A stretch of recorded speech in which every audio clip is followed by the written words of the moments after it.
the school because we have some bright young queens and kings here. I would like to introduce Kainik King.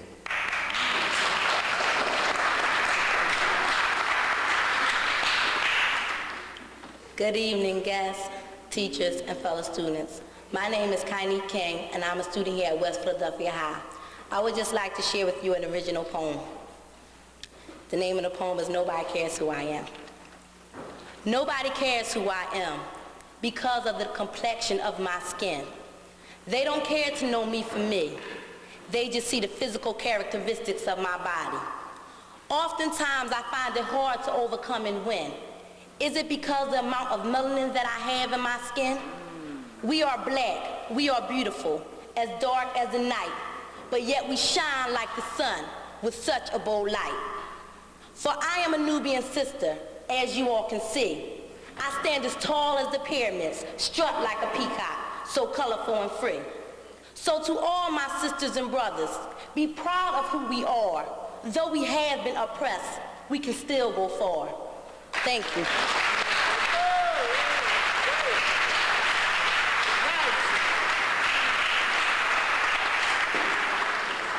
And there's a whole lot like her at West Philadelphia High School. All we need to do is just give them some positive reinforcement and give them a place to shine. At this time, we'd like to move to the point of our program, the African Presence in America Before Columbus, and our guest presenter tonight, Brother Gary Young.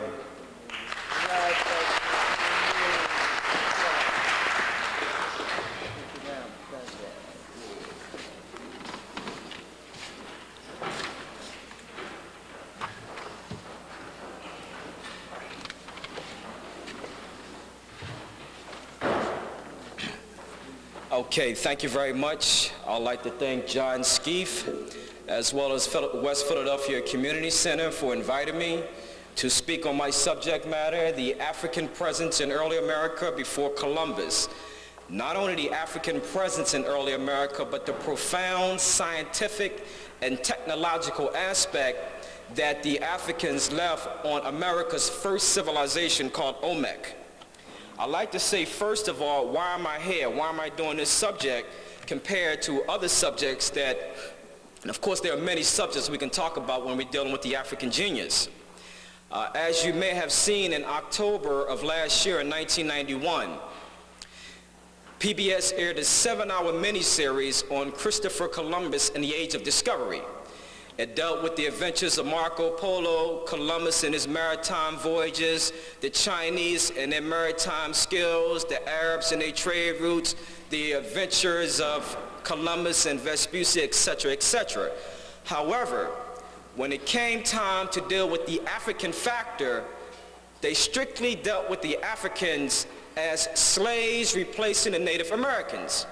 Now, personally, I felt that that was rather rude. It was offensive.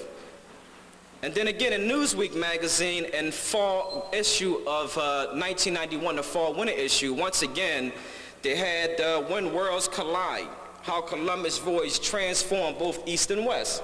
And they showed the Native American civilization before and after European contact. However, once again, the African was shown as nothing more but slaves, front cover, replacing the Native Americans. Now, the sad part is that most scholars want to deal with the African factor strictly during the slave period. This is a big celebration that's taking place this year. It has tremendous backing from the United States, Spain, Italy, etc. You cannot stop this celebration. It's a year-long celebration from now up until October of 1993. So it has tremendous backing. The problem I had was that yes, the Holocaust of enslavement by Europeans was in effect at that particular time. However, all of Africa was not colonized. The slave period basically started on the outskirts of West Africa. But during that same period in West Africa,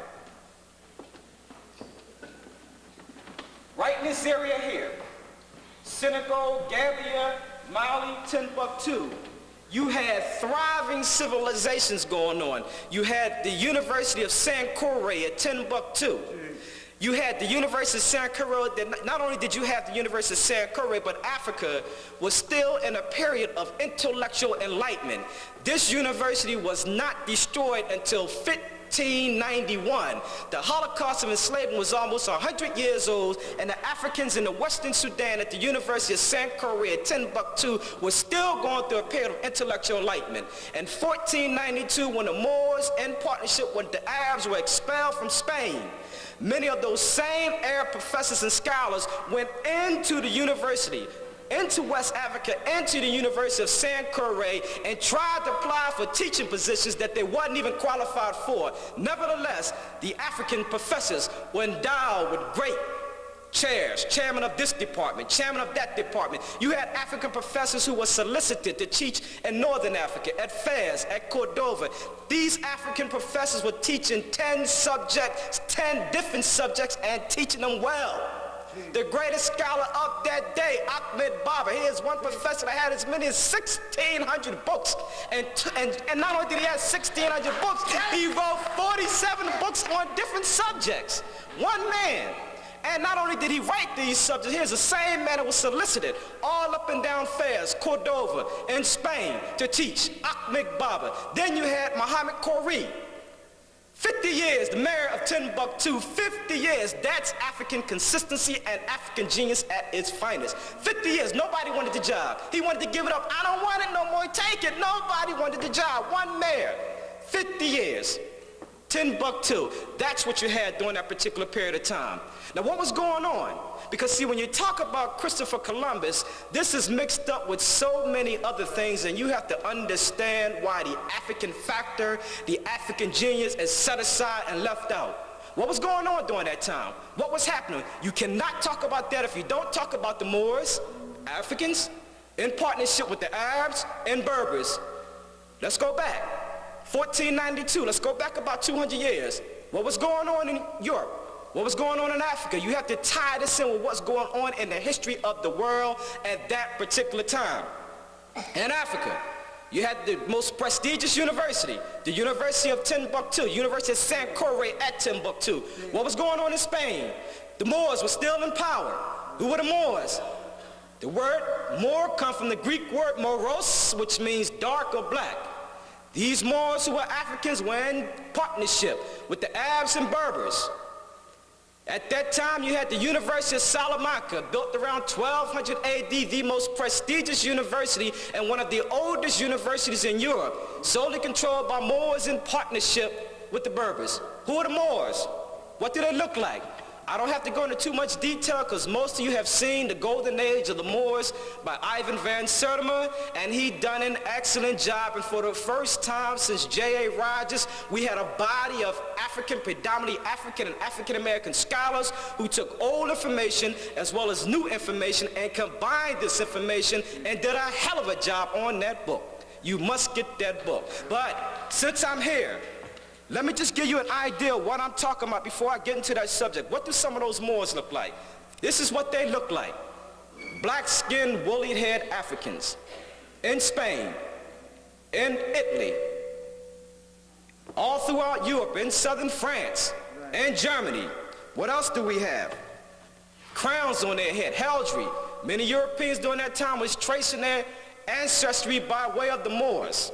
What else do we have? Very, very important here because you don't see it that much. You had the Moors who introduced the game of chess into Europe. Not only did you have them introduce it, it came by way of India by an Indian philosopher who called it Katawanga. What is that? It symbolized four-legged limbs of two opposing teams, the infantry, the chivalry, the elephants, and the chariots. What else did you have? It was these same Moors. At that time, Europeans called this a form of gambling. They were against it. But it was the same Moors. This is taken from the chess book of Alfonso the Wise around the 12th century AD. You have black-skinned, woolly-haired Africans, commonly called Moors at that time, playing the game of chess, and you can see through their elaborate garments that these were expensive garments. Right.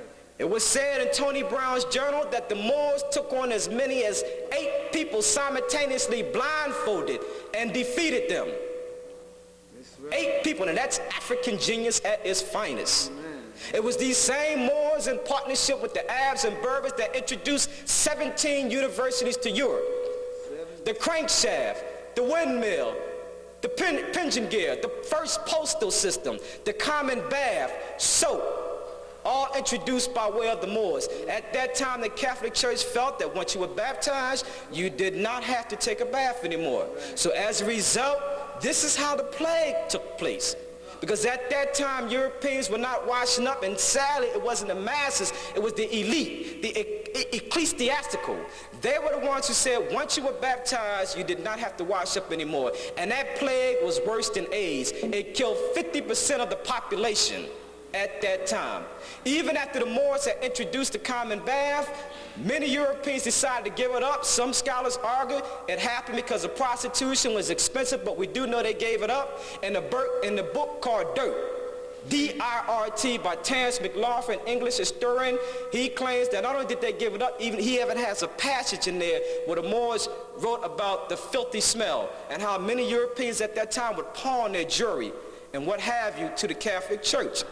And what happened was, and this is documented, all documented, I got the details, and there's no need of me sitting up here saying something if I can't back it up. This is not lip service. These same Moors, after they introduced these things into Europe, these advances into Europe, many of them just said, look, we don't want to deal with it. They called the Moors infidels at that particular time. 17 universities. What else did they do? They introduced ammonia, camphor, alcohol, sesame seeds, ginger, pistachios, nuts, raisins, all of these things we take for granted. Even apothecary, that is storehouses for medicine, commencement exercises. You did not have caps and gowns and graduations till you had the Moors. These are Africans by way in partnership with the Berbers and Arabs who introduced this. Europe did not have their first hospital until the 14th century. Very, very important. This is why when you deal with that subject, they always talk about the Arabs in partnership with the Jews, but never want to deal with the African factor. One man, Zarid, commonly called the Blackbird, he is one man who changed the whole eating style of Spain. He introduced what is called new haircut styles, introduced new fashions. At that time, Europeans only had 2 fashions. He introduced 4 different fashions for summer, winter, and fall. He introduced the Spanish meatball, asparagus, etc., etc. But see, what's important about this, and then I'm going to get my subject, you have to tie this into what happened 10 years ago. 1983 will mark the 10th anniversary of something that we forgot about. I mentioned the Moors, and I mentioned the game of chess. I mentioned how they took on 8 people one time blindfolded and defeated their opponents. But it's something that we forgot because we do not hold our history sacred. The same thing happened right here in Philadelphia 10 years ago. You had a record to this day has not been broken. Nobody has ever won 2 consecutive chess teams back to back. It is the African genius at his finest that still holds that record. What am I talking about? We forgot about him. United States champions, local Douglas Elementary School and Vaux Junior High chess both win United States championship 7 consecutive times. Not only did they win it, but you had one African-American genius at that time, the best African-American chess person at Vaux. Here's the same man that took on as many as 3 people blindfolded simultaneously and defeated them in the heat of the sun. Okay, that's African genius being transformed from 8 here to 3 here, one man. That's African genius. That's what I'm into. That's what I want to talk about. Now, how does Columbus fit into this? Where does Columbus come in at? What was happening? We got to go to the facts. Can't talk if you can't back it up. Got to go to the facts. January 1492, what happened January 2nd? The Moors, in partnership with the Arabs, were expelled from Spain. What happened? How does Columbus comes into this? Christopher Columbus, who was also known as Christopher Colon. Colon means dove, and Christopher means Christ. Dove of Christ, a.k.a. known as Christopher Columbus. It was Christopher Columbus, and where's my sources? The Diaries, Voyages, and Journals of Columbus by John Boyd Thatcher. It is 2,114 pages. The footnotes by itself is another book within itself. You can get lost just in the footnotes. Now go back and read They Came Before Columbus by Dr. Ivan Van Sertima. Read all of chapter 1. He based that whole chapter off of that book by John Boyd Thatcher. But it is Columbus who says that he witnessed the expulsion of these Moors. Not only did he witness this, but he wrote about it. Who was the last king of Granada? If you've seen Dr. Van Sertima's book, it was called The African General Boabdil, also known as Abu, who surrenders to Queen Isabella and Ferdinand. He's an African general, and you know Dr. Van Sertima is very little he says if he can't back it up. That's the last general of Granada. Christopher Columbus seen when this man was expelled from Spain. Not only did he see it and bear witness to it, he wrote about it. The sad part about this general is that at that time, you had the two predominantly African dynasties, the Almoravids and the Almohadids, strictly African dynasties. They said to Queen Isabella and Ferdinand, the king and queen of Spain, if you want Granada, you come get it. That we're going to die, but if we die, we're going to die as strong African men and women. What did the African general do? He tried to make concessions with King Ferdinand. What did he say? Perhaps we can make some type of a deal. If you give me a certain part of my land, if you give me certain things, if you let me keep the religion, then I will release Granada. The masses didn't want to buy that. They didn't even know he was making a deal. King Ferdinand seen the dispute between the masses, Africans, and their leader, Boabdil. What did he say? Look, I'm not waiting for them to decide what they're going to do. Let's go after them. They fought. The sad part is that the Africans eventually were defeated. Not only were they defeated, but then they said that this general, he wept. He was sad. He didn't like what was going on. It hurted him. And if you understand and you see the architect of Granada, you see that grandeur, that magnificent structure, you will see why he was hurt. Unbelievable when you seen what that looked like. It was built right around the time of that Almoravid and Almohades dynasty. But his mother, Aisha, said to him, and she was right, you weep like a woman for what you could not defend as a man. And this same African general died in another war helping another African kinsman. But yet and still, he felt, a nonviolent person, that, you know, it's better if I can make some type of deal with the king and queen of Spain. Now, January 2nd, 1492, Columbus sees this, he witnessed this, and I'd like to read to you what he said. I'm reading from page 286. You have to hear this, word for word. This is Columbus. I'm quoting strictly from Columbus. It's in Spanish and it's in English. He sat there and he bear witness to this. And the sad part, the reason why this is sad, because Columbus also said, in my intercourse and conversations, I have been with learned persons, ecclesiastical as well as secular. I learned from Indians and Moors. I study history and philosophy.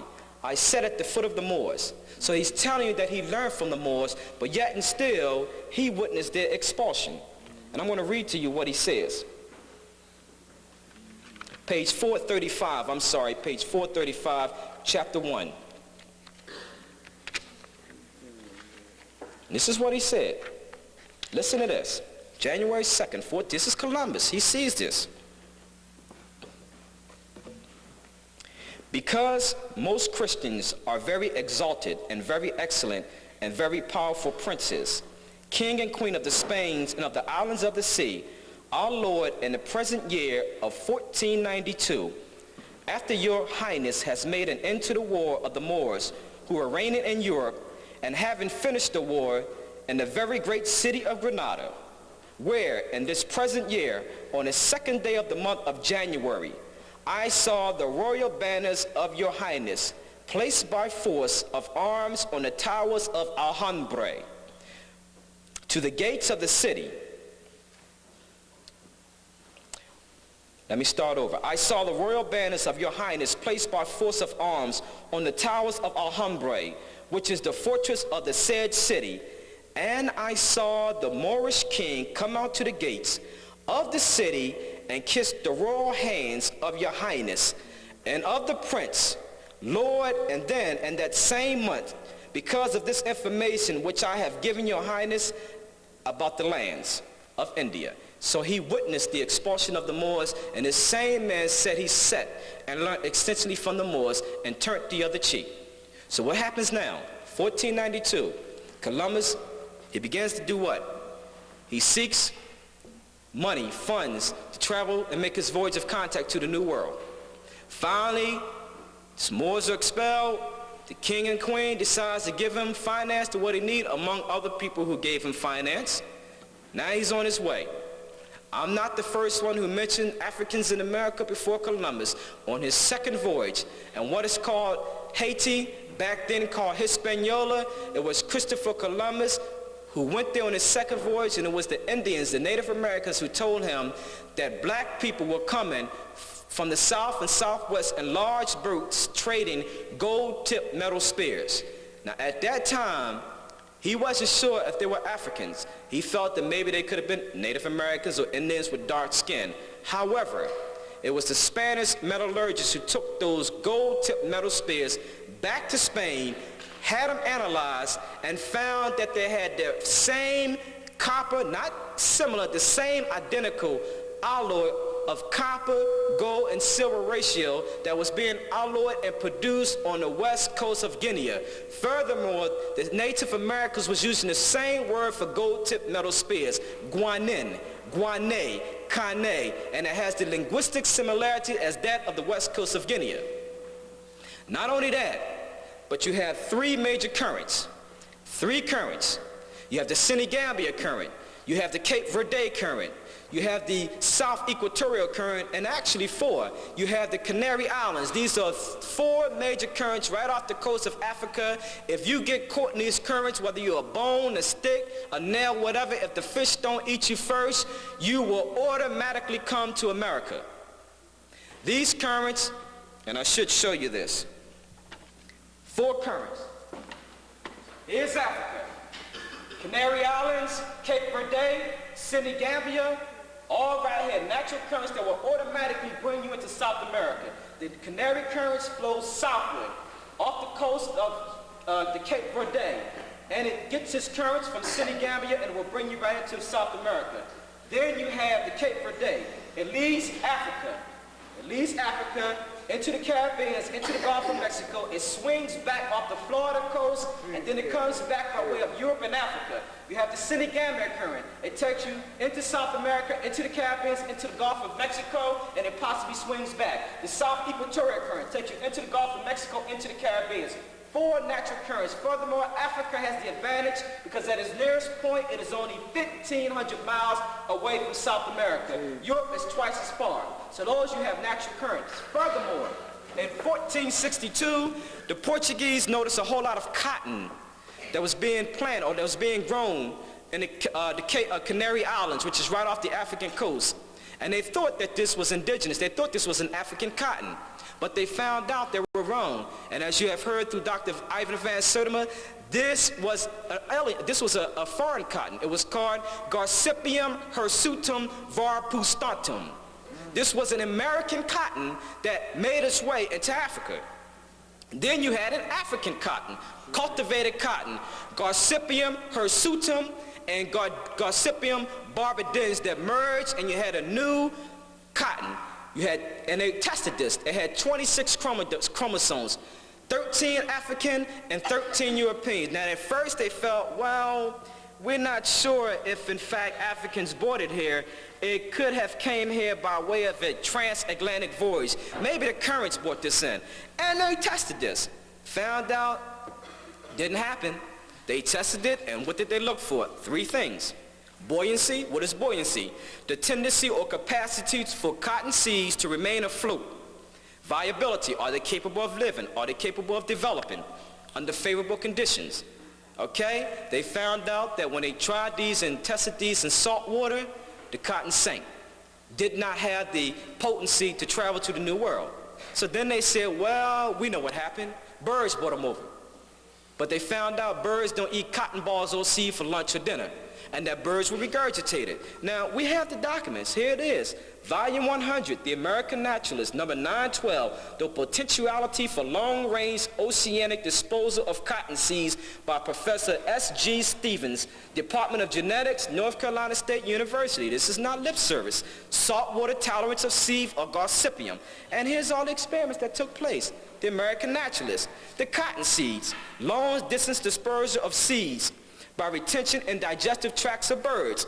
They found out on the first paragraph, the suggestion that seeds may be transported via the digestive tract by migrating birds has been rejected.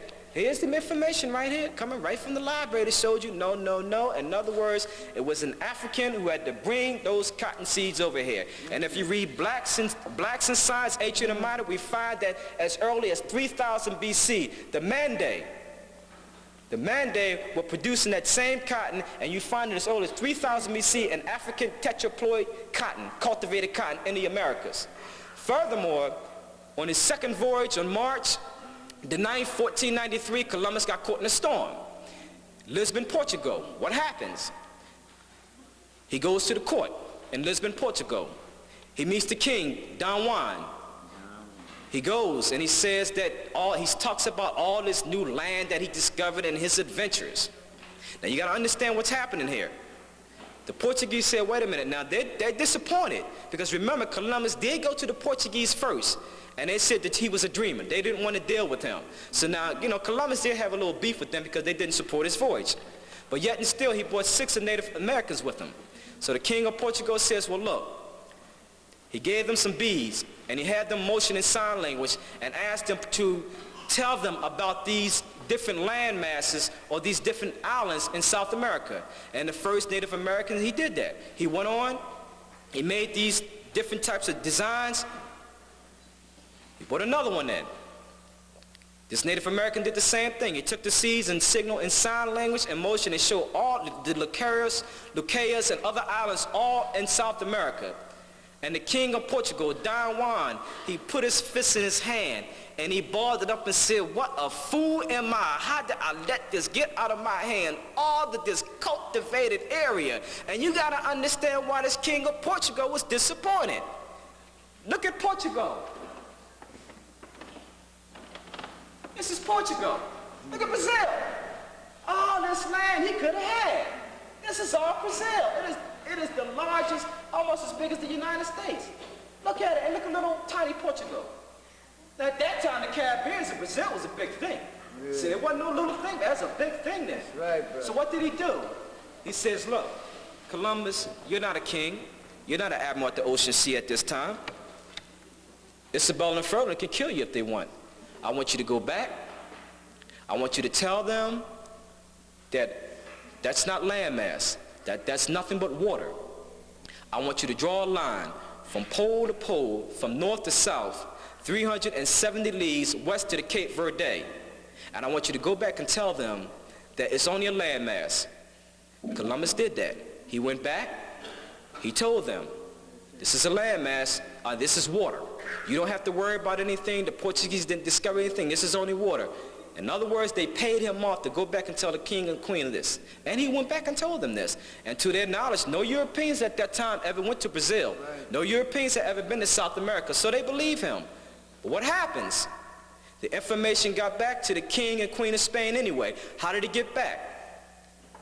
Someone by the name of Jamie Ferreira took that information back. Who is Jamie Ferreira?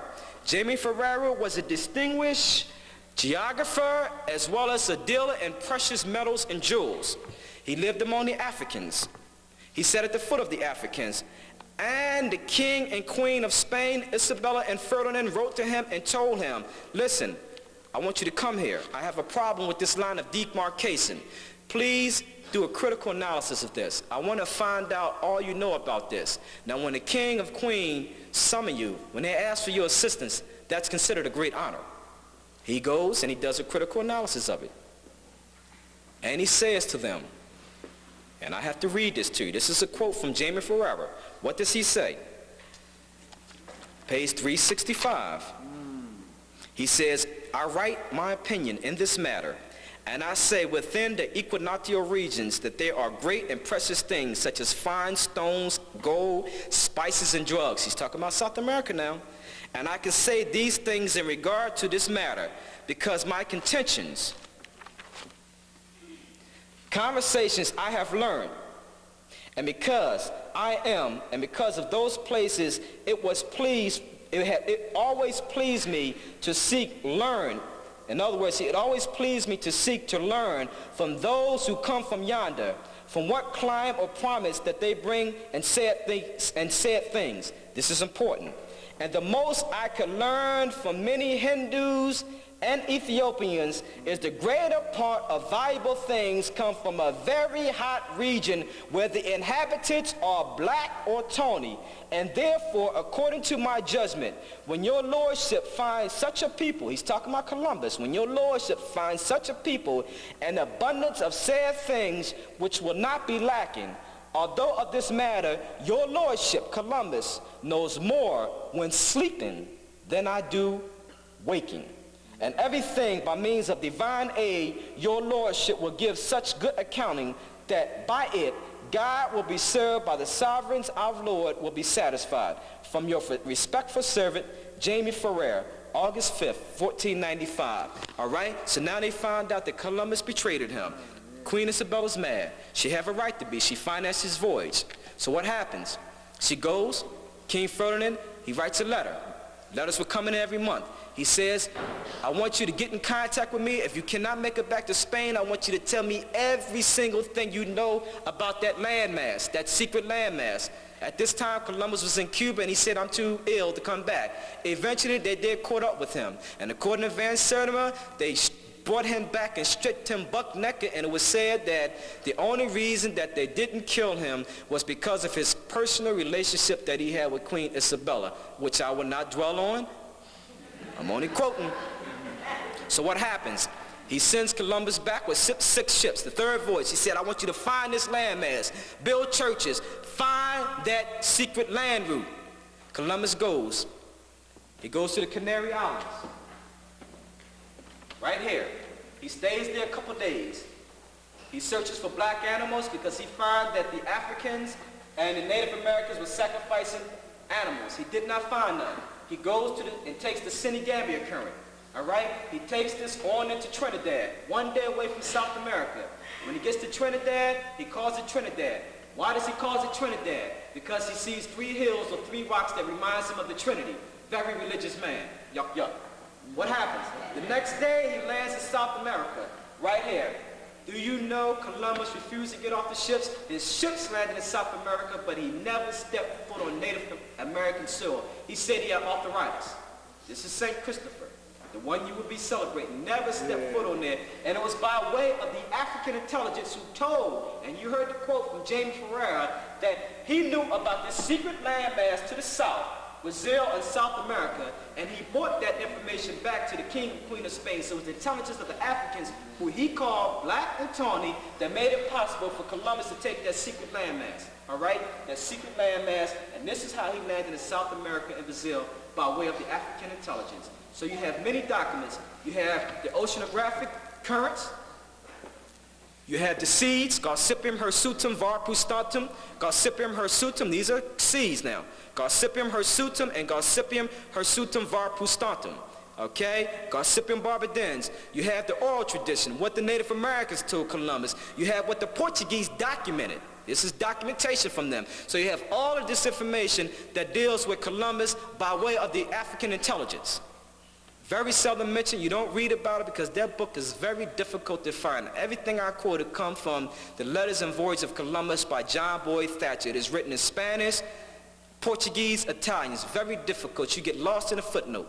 He said some interesting things. It was the Moors who he learned from and had conversations with. He witnessed the expulsion of that last African general, King Bo Abdul, and then he turned the other cheek and didn't help the Africans. Now I want to lead this subject because I want to go to my main point.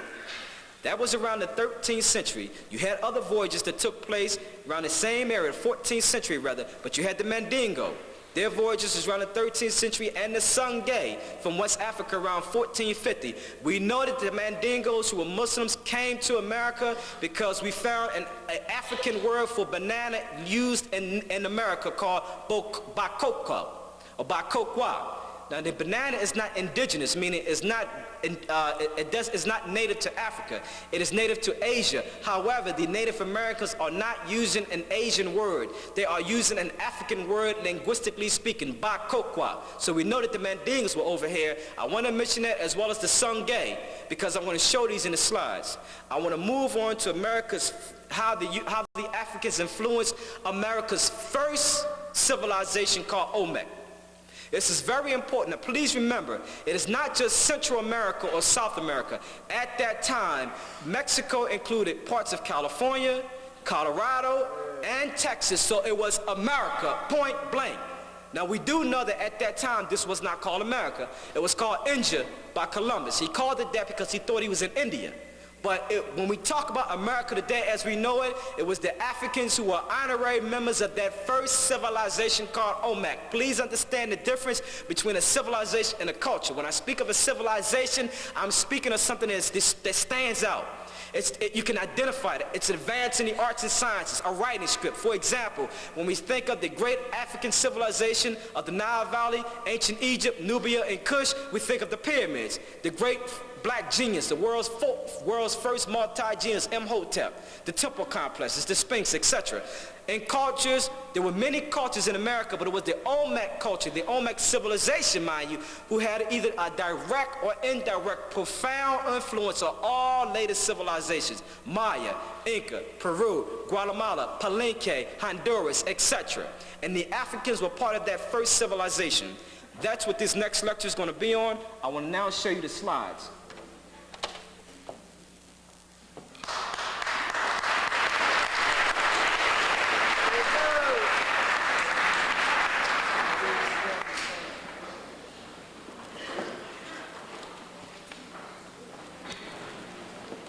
This took place in the Gulf Coast of Mexico.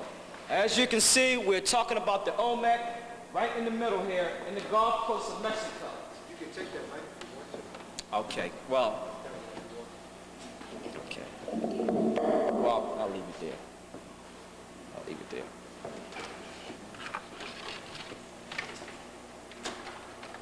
Now, there are three major areas that we're going to look at. The Olmec civilization began around 1500 in San Lorenzo and 1200 BC in La Venta, which was the heartland of the Olmec civilization, a heart ceremonial complex. It was a ceremonial religious center in La Venta. These are three major areas: Tres Zapates, San Lorenzo, and La Venta. The three major areas where you find 16 African colossal stoneheads. Do not short-term your history. These are not just Africans. These were priests, kings, and a ruling class, the elite class of America's first civilization called Olmec. When did this begin? This began around 1858. Mexican peasants found an enormous stone head. It was taller than a man, and it was said to weigh 10 tons.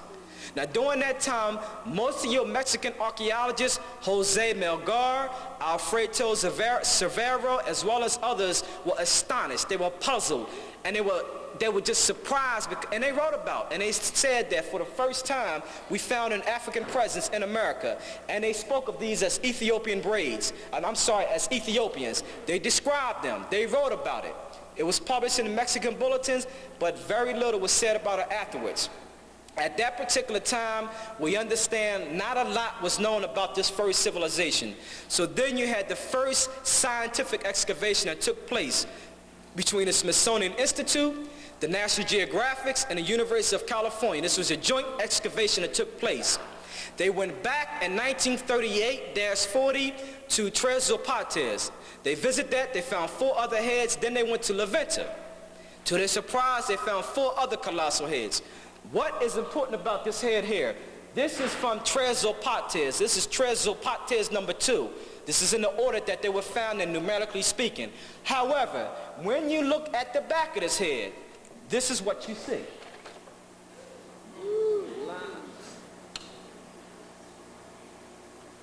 This photograph, this picture, has been suppressed for over 50 years. It has never been published by the National Geographic, the Smithsonian Institute, or any traveling association. It was placed in the Smithsonian files and kept very quiet in American academia. It wasn't until several years ago that an African-American photographer, Wayne Chandler, discovered this in the Smithsonian files. Never, ever been published. It wasn't until 1985 that Dr. Ivan Van Sertima, and I quote, was able to publish this. So it wasn't until 1985 that this was published in Nile Valley Civilization, as well as African presence in early America before Columbus. Never been published by any European academia at all. And you must understand why. Look at those braids. No European or Native Americans have that type of hair. Look at the thickness of those braids. Look at the details in them. Look at the African beads. Strictly Ethiopian, i.e. African braids. Could be dreadlocks. That's the front of that hair. That's the back of it. Here's another close-up of it. Look at it.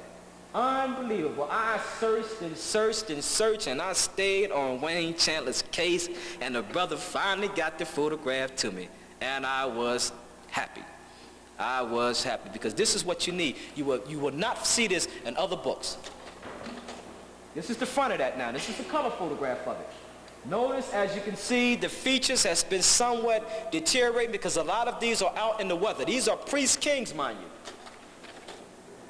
All right? Notice the braids, those same braids you see there. You can barely see them now. That's why that black and white picture was very, very important. Look at the braids now. They're practically deteriorating. Now, in my view, I would love to see some athletes as well as some entertainers get together a fund and preserve these hairs. This represents us in America's first civilization. I would love to see them do that. Because the Mexicans are very poor. They don't have the money. Now, you know, if these were Europeans, they would have an enormous fund going on, a housing for all of these stoneheads. This would represent them. But since it doesn't, they don't particularly care about this. Many of these are sitting right out in the park in Mexico. Sad. Sad. This is in 1938. Matthew Sterling's at that time was then the leading excavator. His personal assistant was Clarence Weiner, okay? And this is him measuring one of the stone heads from Tres Zapates. He was then at that time the leading director of the ethnographic department at the Smithsonian Institute. This is that head today in color, another photograph of the one. Here's it in black and white. Look at the features there. Look how those features stand out then, okay? That's in 1938, but look at them now. Still there, but they kind of deteriorated. You can't see them as much. Very important. Now you see the importance of those black and white photographs. This is Matthew Sterling's, and then you see one priest king from the Venta. This is said to be 11 feet tall. 11 feet. This is from Tres Zapates. Now, I had some students, incidentally, I'm doing 15 speaking engagements on the African presence in America and their profound scientific and technological impact that they left on America's first civilization. I'm all the way up the Internal Revenue Service, 11,601 Roosevelt Boulevard. So you know, if I sound a little hoarse, it's because I got a long way to go. Many more speeches. I had some students, or rather some teachers. I was at Strawberry Mansion this morning, Simon Gratz yesterday, and on Comcast Cable Monday. Some teachers said, well, I'm not sure if that's African because of the slanted eyes. It could be an Asiatic type. Now, I like to say that if that's not African, look at those slanted eyes, then that's not African. Plain and simple. You find African types all throughout the Kalahari as well as South Africa. You will find them among the Khoi, misnomered Hottentots by Europeans, and the San people, misnomered Bushmen by Europeans. You will find what's called the epithetic eye folds. Why do Asiatics have them? They have them because in Asia you have a lot of sand, you have a lot of wind. It helps them to keep the sand out their eyes. You find unmixed Africans with those same slanted eyes. Right here in West Philadelphia you had years ago Clarence Tillman. You remember him. Look at those slanted eyes on him. So if this is not African, then that's not African. This is from the Venta, a close-up. Remember, these are priest kings. What's said about this hair is that some of the teeth are missing. According to Dr. Ivan Van Sertima, this is something that's very unusual in Native American civilization, something that the Africans brought over, okay? These, incidentally, were made of hard basalt rock. That's a hard, dense, dark, grayish rock. It was transported some 50 to 80 miles from the quarries and transported by way of rafts to the other side of the river and placed on ceremonial platforms facing east, looking toward the Atlantic. Remember, the sun rises in the east and sets in the west. They were also painted black, according to Science Digest article by Boyce Rosenberger, and they had patches of purple on them, patches of purple. Purple was symbolic of royalty. Here you see it again. I want you to understand the importance of how the Native Americans took time out. Notice the broad nose, the thick lips, the deep carvings, okay? Very important. Dr. Ivan Van Sertima says that cross that you see right in the middle there, it's a cross. They said that served as a fertility figure and was something that is also brought over by way of the Africans. Something unusual at that time for America's first civilization called Olmec. Notice the cross, it is right in the middle. Notice the military type helmets as well as the straps. Right. Okay? Because I want you to understand where these come from. I'm going to speak about in a minute where these Africans came from and prove we have a lot of evidence now that we know they came from ancient Egypt and Nubia. We will show that in a minute. That's a side profile. You know when they take mud shots, they go side profiles, back profiles, bend down profiles. I got all kind of profile shots for you. You may as well see the African genius from all sides. As late as 1984, you still had a colossal stone here, still lying in the swamps. To my knowledge, it has not been moved. I don't know if it's because of political reasons. I don't know if it's because of financial reasons, but it's still lying in the swamps as late as 1984. This is from a magazine called Mexico Desconocido, which means Mexico the Unknown. It's unknown because the African genius is there. That's right. I sent away for this magazine. I remember seeing a videotape with Alexander von Ruthenau on it, and he showed this when Dr. Ivan Van Sertima was in Mexico. And I wrote to the University of Mexico. They couldn't send me the magazine because of ethical reasons, so they sent me a Xerox copy of this. This is on the front page of this magazine. I also wrote to Mexico asking for photographs as well as the magazines about a month ago. I haven't received any feedback yet. I don't know if the letter got in there. It's going to take more time, but this is the front cover. This is an Olmec colossal head from San Lorenzo. To my knowledge, as late as 1984, it's still lying in the swamps. A priest king. You have African types. Notice the Nuba king. And notice the African right next to it. Okay? So we can find living types right now that look just like those priest kings. In South Africa, same type. You've seen people that look like them. Notice the forehead. Notice the broad nose. Notice the thick lips. Same types in South Africa. Here's another photograph. The features are distorted, but as you can see, the features are distorted, but the African physiognomy is still there. Here's a side profile of it. These are out in the park. These are taken from in Mexico. These are sitting right in the park, in the park in Mexico. This is in my curio cabinet. This is made for me by my good friend, William Preston.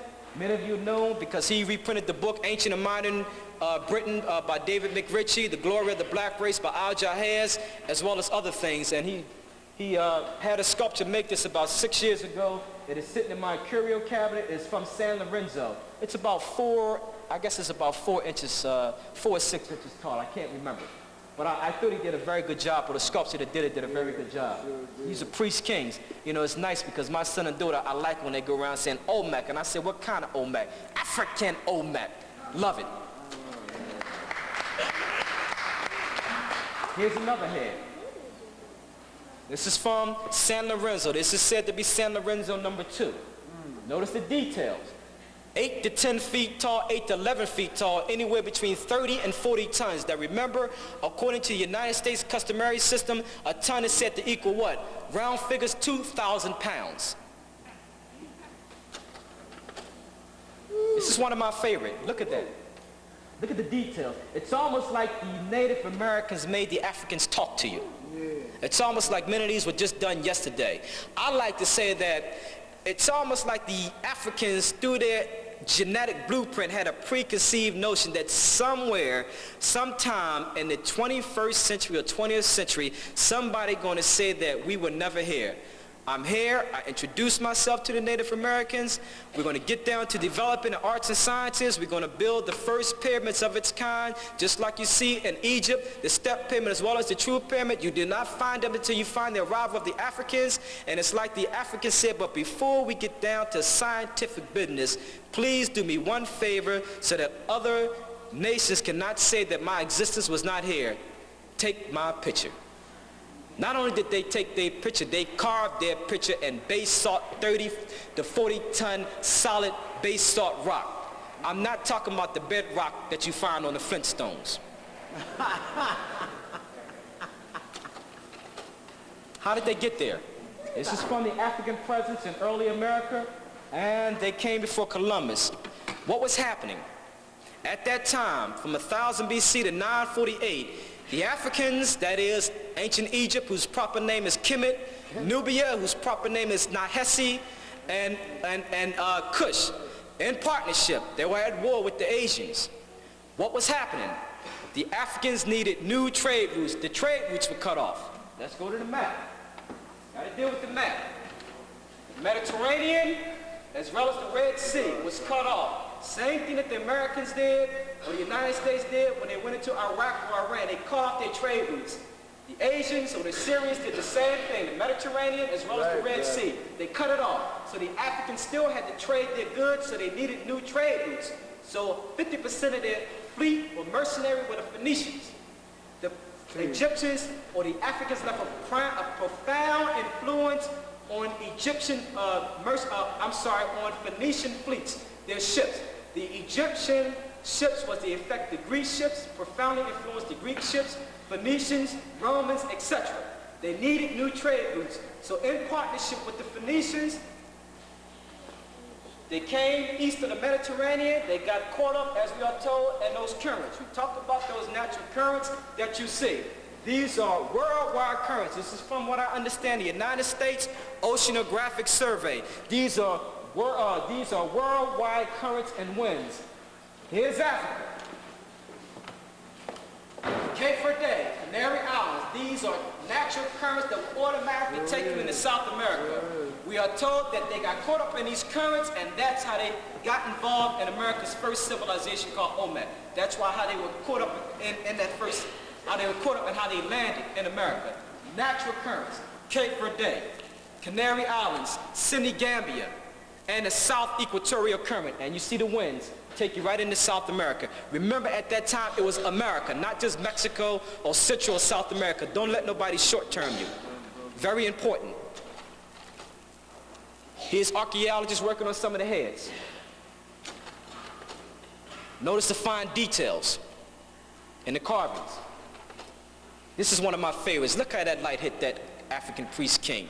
He's almost like he's talking to you. As I said earlier, it's almost like the Native Americans carved these yesterday.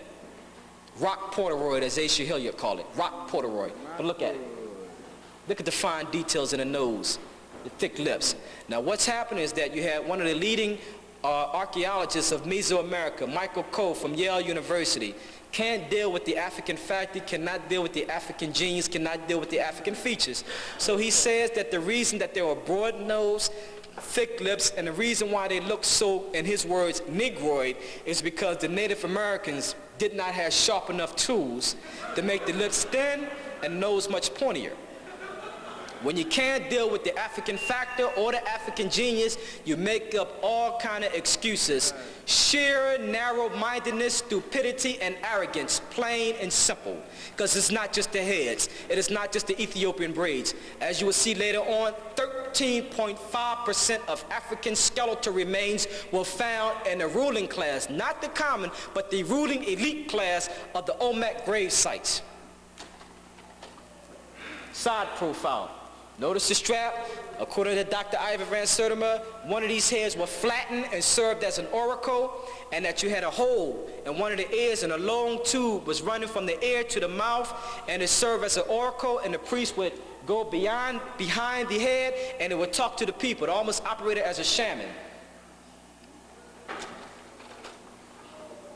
This is nicknamed Joe Louis, the famous boxer, because it said it resembles Joe Louis. Notice the lips, the thick lips, the broad nose. That's what it's nicknamed. We do have a name for this head. This is called El Rey. El Rey in the Olmec language means the king. Remember, go back to your history. Re is the Greek form of the ancient Egyptian Ra. See the linguistic similarities? Let me repeat that.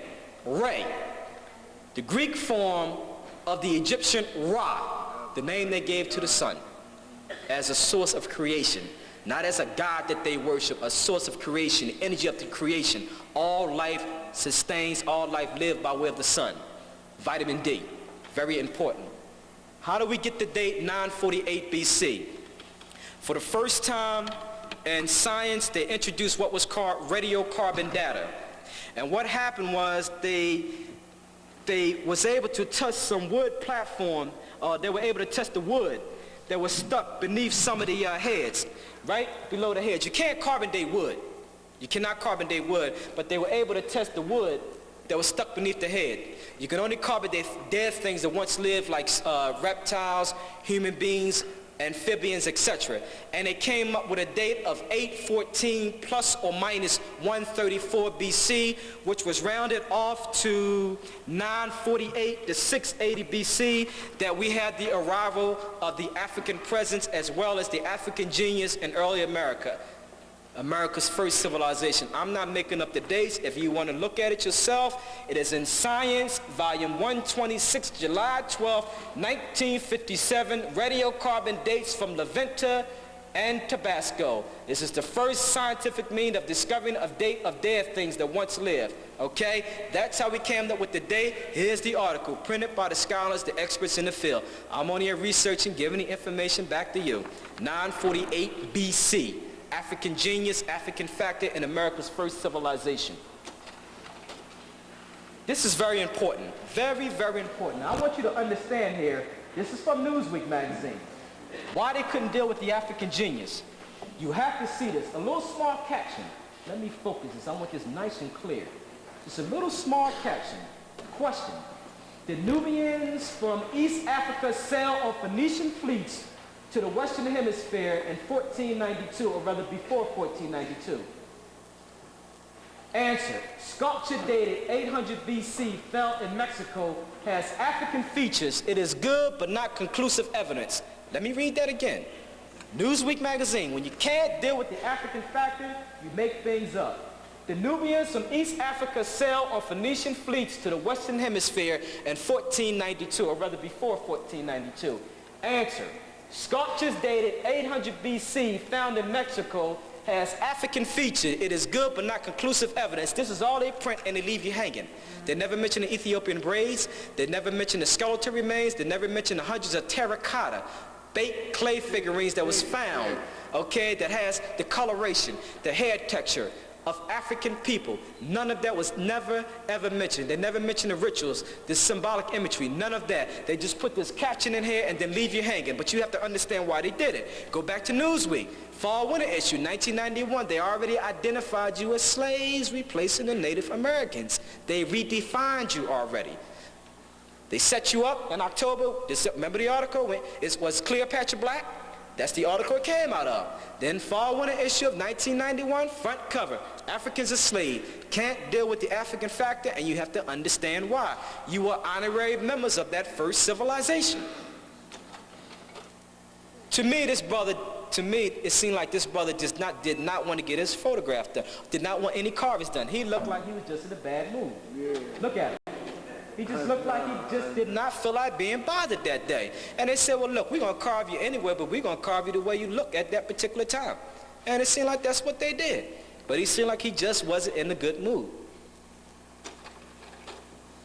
Even on envelopes, University Press of Colorado was sent to me an invitation to the tour of the ancient cities of Mesoamerica.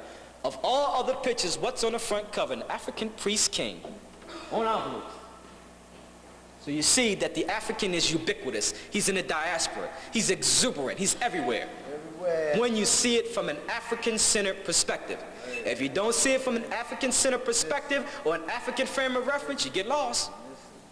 You get lost, you get confused. You got to take all that information, and I've been doing this for the last 5 years. That's how I was able to put these slides together. Take all that information and show the African throughout the diaspora. He's ubiquitous. He is everywhere.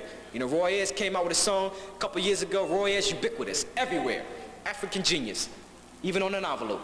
Sent to me by the University Press of Colorado. This is an artist's conception of how possibly the Native Americans transported these 30 to 50 ton massive colossal heads from 80 miles away from the quarries to the other side of the river by way of raft. This is an artist's conception. This comes from Time Life books. I like that because it gives you an idea of how they may have done it. Remember, they were transported 80 miles away, 60 to 80 miles away, and then placed on ceremonial platforms on the other side of the river. The material for that, the rock, the carved, this came from the Tuxtla Mountains of Mexico, and this was carved from a single block of basalt rock, almost like a geometric shape. They had to cut a single block and then transport that.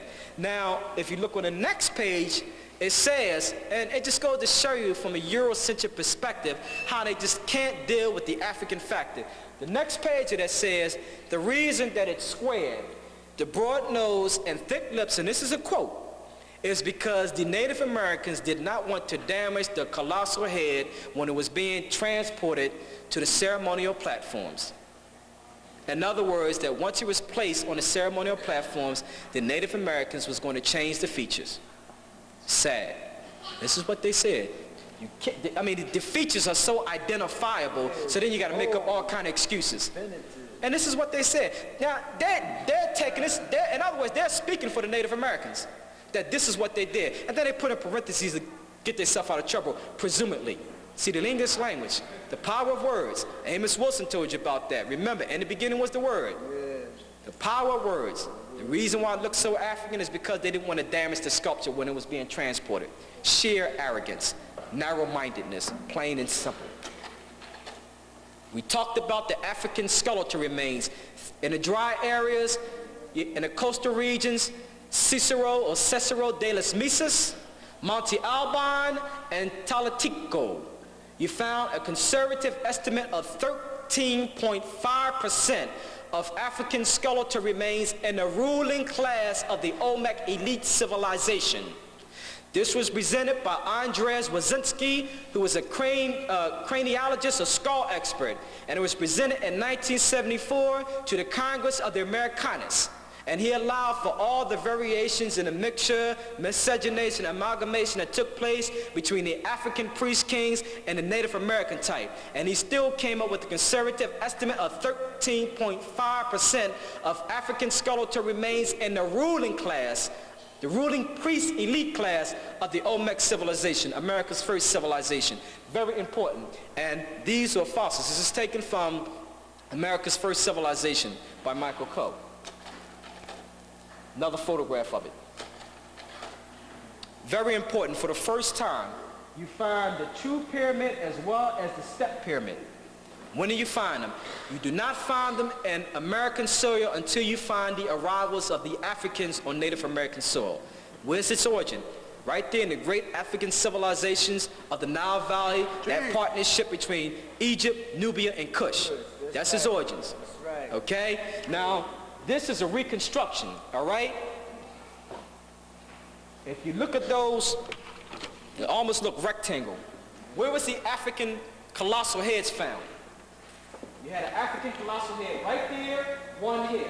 An African colossal head at the top here, one on the other side. Right on those pedestals, that's where the African colossal heads was found, facing east, looking toward the Atlantic Ocean. I want you to understand that this just wasn't thrown together. Because in San Lorenzo, they tried to build that same platform, and it was irregular. Its orientation was off. This is based on a north-south axis, just like the Great Pyramid of Giza. North-south axis, all of your major elements, the cubic, the foot, the second of time, all of your major mathematical equations or formulas went into this building structure here. They had sophisticated engineering. They had to allow for a drainage system. Remember, this is built on debris and sand, so they had to allow to make sure that it would not sink. proper drainage. They had an artisan class. They had an elite class of artisans, of craftsmen, of farmers, of private ceremonies, of towns, etc. This here is just a diagram to show you how that ceremonial platform was being designed, how it was being constructed. And you see once again the true pyramid as well as the step pyramid, the first of its kind on American soil when you find the arrival of the African priest kings. This is the canal, the drainage system. This is said to be about 30 tons of basalt rock. It's said to be roughly about 260 feet that was dug out. This was a drain. And remember we talked about drainage to allow for proper drainage, all right? And that's a drainage system there. And this was sophisticated engineers that went into constructing this.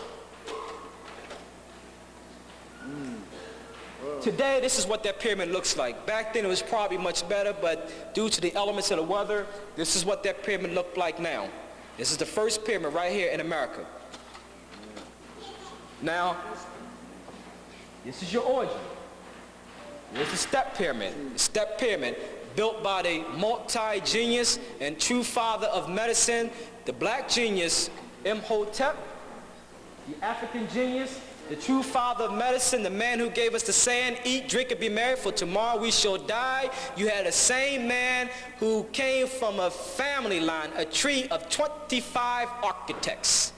According to Sir William Isley, he was the first physician to stand out clearly from the mist of antiquity, quote unquote. The true father of medicine, the world's first multi-genius that we have any knowledge of. A physician, an architect, an astronomer, a chief lecturer and priest, a philosopher.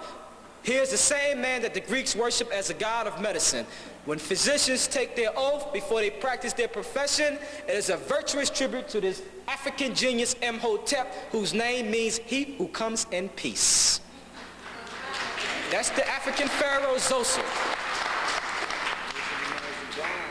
There are the pyramids, the Pyramid of Giza. I want you to understand, you've heard it many times for Dr. Ivan Van Serten, this is extra extraordinary. This is 481 feet high. It is half the size of the Empire State Building, but as he said, Dr. Van Serten, it takes up 13 and a half blocks of Manhattan in New York. Imagine a skyscraper taking up 13 and a half blocks of Manhattan. If he was to cut it in 1 foot cubes, it would encircle 2/3 of the belly of this planet. You can go underground in that pyramid in the middle of Giza. It is 10 stories beneath the earth. 10 stories. African genius at its finest.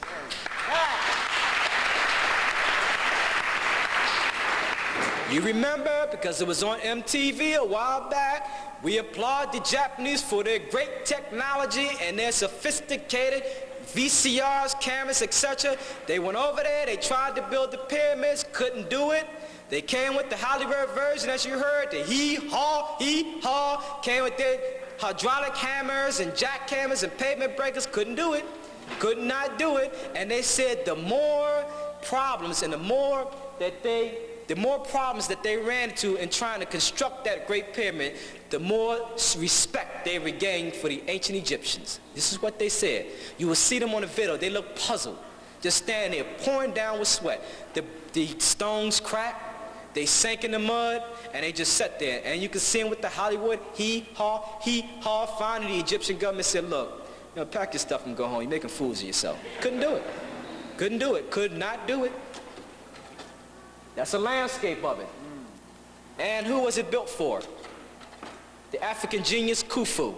Now I'm showing you the origins of why these are the first pyramids, and then you begin to have that same influence in America. This is very important. I want to break this down, especially for the children. Very important. This is from Archaeology magazine. I'm going to break this down. This is very important. It is said to be the greatest ruler in history.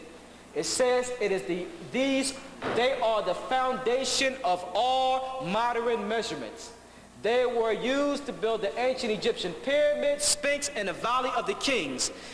They made this ruler in honor of the African statesman Amenhotep, who lived around 1300 BC, which corresponds to the 18th dynasty of the ancient Egyptians. And you can look through the whole line of the 18th dynasty, the Amos, the Thutmoses, the Amenhoteps, etc., and you will see nothing but African pharaohs ruling throughout that 18th dynasty, that great African 18th dynasty. What's important here is that they are saying that the foundation of all lineal measurement, all modern measurements that we use today, the arc, the cubic, the foot, the second of time, all has its foundation, its origins, its genius with the African. This is what they said. It's a ruler in honor of Amenhotep, a black statesman. According to Dr. Benny, he was a pharaoh. I'm not sure because my research did not show whether he was a pharaoh or not. We do know that he was a statesman. The royal cubic, there it is. I wrote to granite corporations in California requesting a ruler. It was about $800. I did not have the money at that time. I will be the first to tell you the harvest is not plentiful and the labors are very, very few. However, my letter went beyond customer service and the ordering department. It went straight to the president of the company. He wrote me back saying, well, look, we don't have installment plans, but we will give you 3 months if you like the ruler. I couldn't get it because my financial status wasn't there, but yet and still he sent me a picture of it. Pictures are worth 1,000 words. There's the picture, the royal cubic.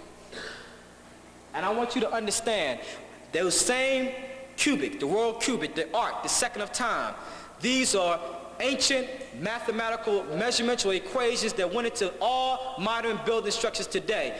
In the ancient time, remember, in order to perceive that astronomical mathematical precision, you had to have precise astronomical data. This just did not happen overnight. You had to look up at that sky.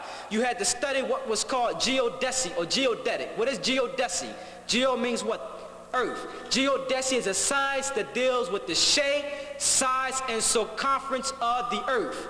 It deals with locating certain geographical spots on this earth. The only way that America and Europe are able to do it is today is because of laser beams and satellite and radio communication. Back then, you had to have precise astronomical data. You had to study that sun and its relationship to the earth, the circumference of the earth, as well as mapping out those stars. Astronomical knowledge, and they are telling you that the origins of all that modern measurement that happened by way of studying those stars have its genius, have its origin with the African. That's African precision at its finest. I'm not saying it.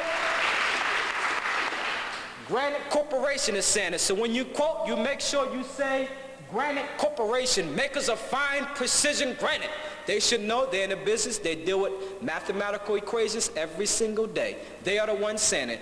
The royal cubic, in honor of Amenhotep, although they tell you that its origins goes all the way back to the time of the pyramid builders, built by great African engineers. There it is, African genius at its finest. This is Taharqa.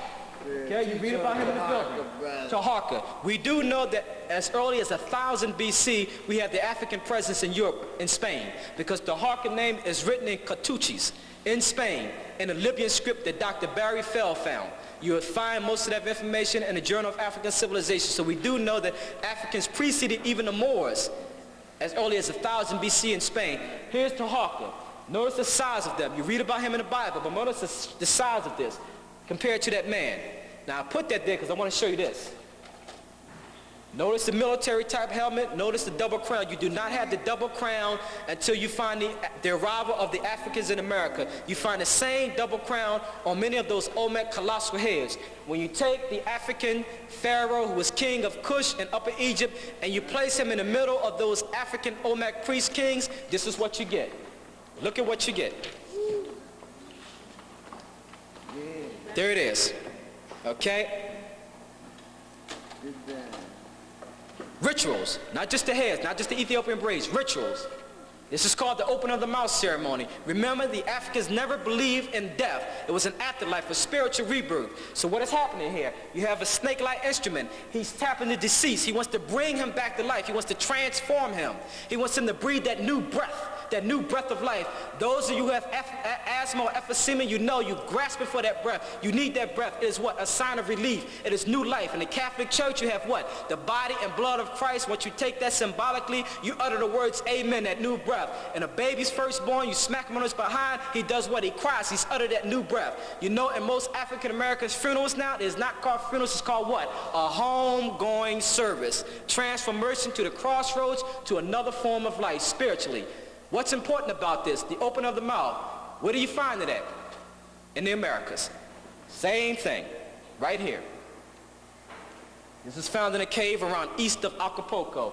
A black bearded man, notice the snake-like instrument in his hand. Right here. Same rituals brought over by the Africans.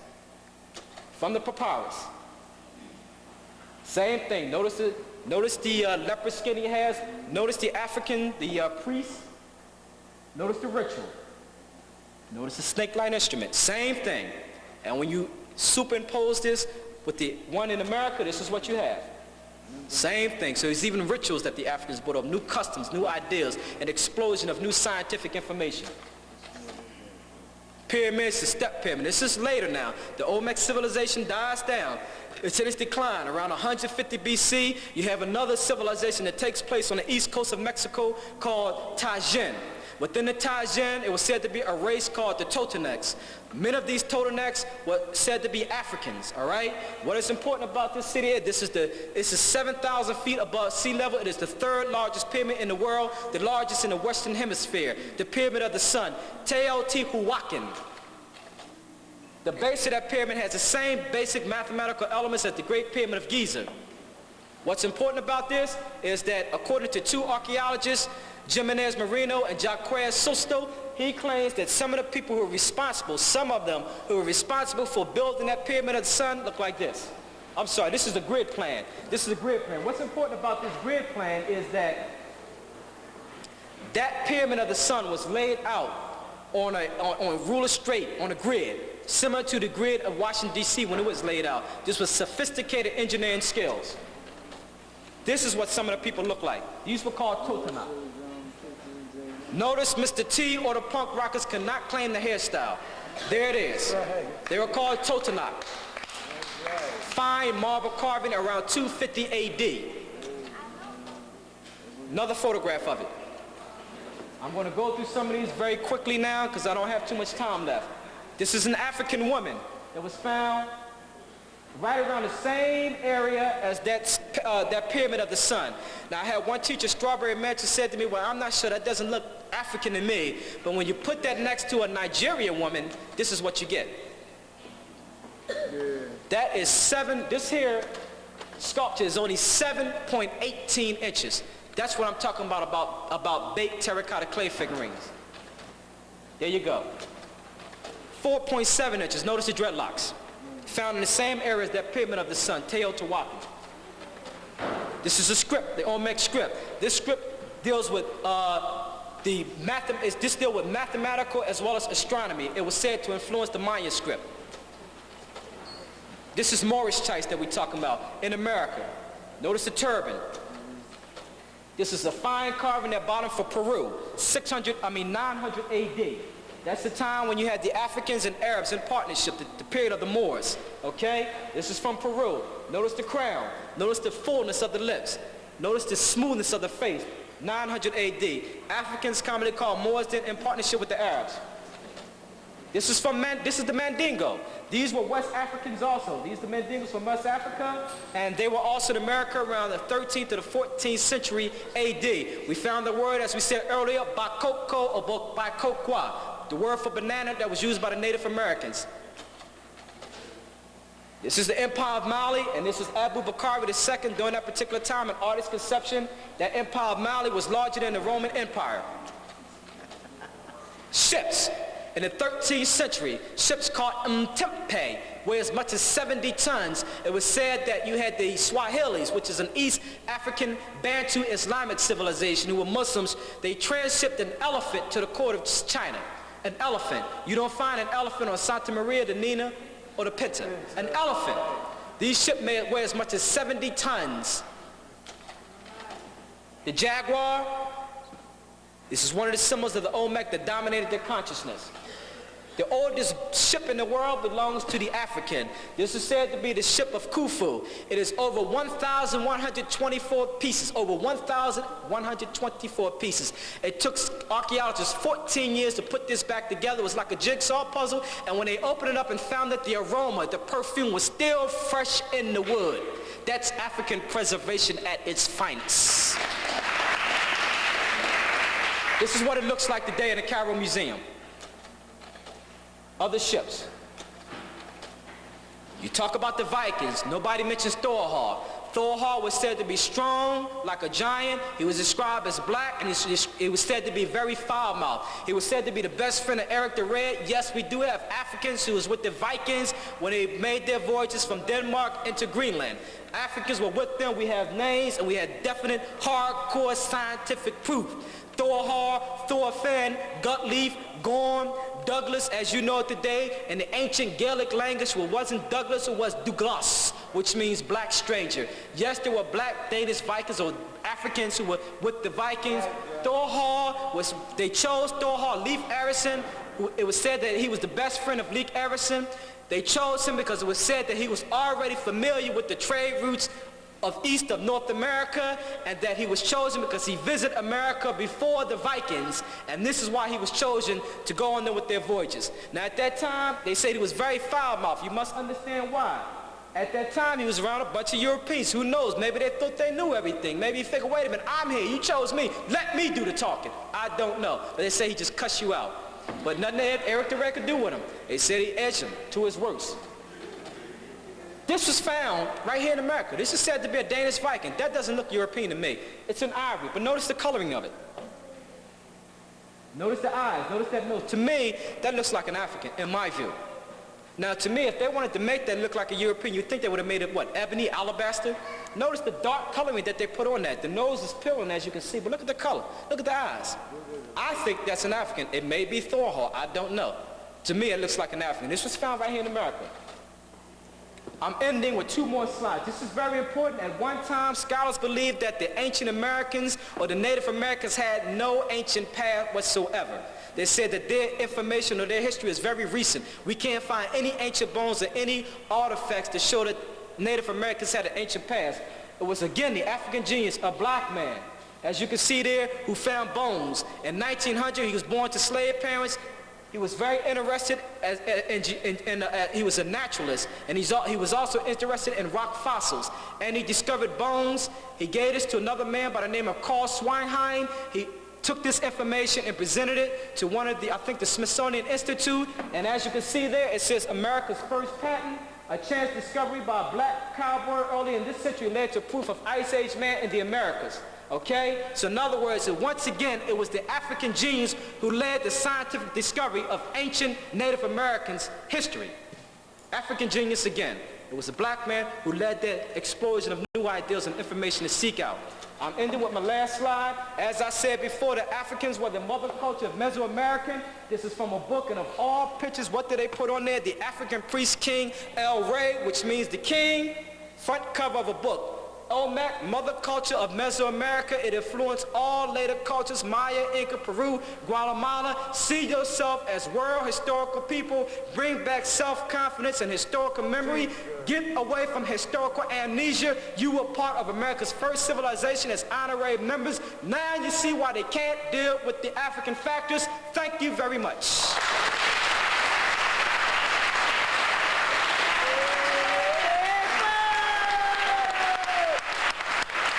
Gary Young. Yeah. Tough. Yeah. Very tough. Strong. I'd like to thank you for coming out. I'd like to also let you know that the great